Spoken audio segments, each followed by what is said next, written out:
মানুষের মতো দেখতে কিন্তু বাস্তবে কেউ না। এই এআই চরিত্রগুলো আসলে কারা? সাম্প্রতিক সময়গুলোতে এআই দিয়ে তৈরি করা ভিডিও, ছবি কিংবা ভার্চুয়াল ক্যারেক্টার দেখে অনেকেই অবাক হচ্ছেন। ছেলে মেয়ে থেকে শুরু করে বৃদ্ধ বা শিশুর মতো চরিত্রগুলো এতটাই নিখুঁতভাবে তৈরি করা হচ্ছে যে দেখে বোঝার উপায় নেই এগুলো আসল মানুষ নয়। কিন্তু মজার ব্যাপার হলো, এই চেহারাগুলো আপনি বাস্তবে কোনো মানুষের সাথে মিলিয়ে দেখতে পারবেন না।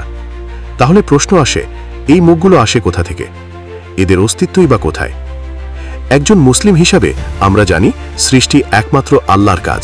কোনো প্রযুক্তি, এমনকি এআইও কোনো কিছুর সৃষ্টি করতে পারে না। তবে হ্যাঁ, বিদ্যমান জিনিসগুলো থেকে কিছু তৈরি বা পরিবর্তন করতে পারে।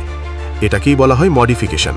তাহলে যে প্রশ্নটা ঘুরে ফিরে আসছে, এই বাস্তবমুখ এআই চরিত্রগুলো তৈরি হচ্ছে কিভাবে? আমার নিজের পর্যবেক্ষণ থেকে বলি, এআই, বিশেষ করে জেনারেটিভ এআই যেমন চ্যাটজিপিটি বা ইমেজ জেনারেটর মডেল, কাজ করে ইন্টারনেট জুড়ে থাকা কোটি কোটি তথ্য বিশ্লেষণ করে। এই তথ্যগুলোর মধ্যে আছে ছবি, ভিডিও, লেখা, আমাদের প্রতিদিনের আপলোড করা কন্টেন্ট। আপনি যখন কোনো এআইকে বলেন, আমার জন্য একটি ইউটিউব ভিডিও স্ক্রিপ্ট তৈরি করো, তখন সে নতুন করে কিছু সৃষ্টি করে না, বরং ইন্টারনেট থেকে পাওয়া নানা লেখার ধরন, ভাষা ও উপস্থাপনাগুলো বিশ্লেষণ করে আপনাকে একটা ইউনিক আউটপুট তৈরি করে দেয়, যেন আপনার চাহিদার সঙ্গে খাপ খায়। ঠিক একইভাবে এআই যখন একটি মানুষের মতো দেখতে মুখ তৈরি করে, তখন সে কারো একক মুখ অনুকরণ করে না, বরং লক্ষ লক্ষ মানুষের চেহারার অংশ বিশ্লেষণ করে একটা সম্পূর্ণ নতুন, আগে না দেখা একটি মুখ তৈরি করে। এই মুখটিতে কারো চেহারার শতভাগ মিল নাও থাকতে পারে, তবে সেই মুখের বিভিন্ন বৈশিষ্ট্য হয়তো আমাদের কোনো না কোনো ছবির অংশ থেকে এসেছে।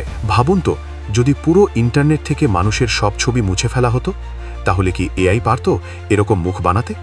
একদমই না, কারণ তার মডেল ট্রেনিংয়ের জন্য দরকার ছিল বাস্তব মানুষের চেহারার তথ্য।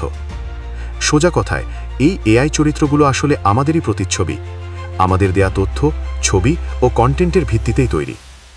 এখনও প্রযুক্তিটা প্রাথমিক পর্যায়ে আছে, কিন্তু প্রতিদিনই উন্নত হচ্ছে। ভাবুন তো, যেদিন এই প্রযুক্তি পরিপক্ক হবে, তখন কী ধরনের ভার্চুয়াল বাস্তবতা আমাদের সামনে আসবে?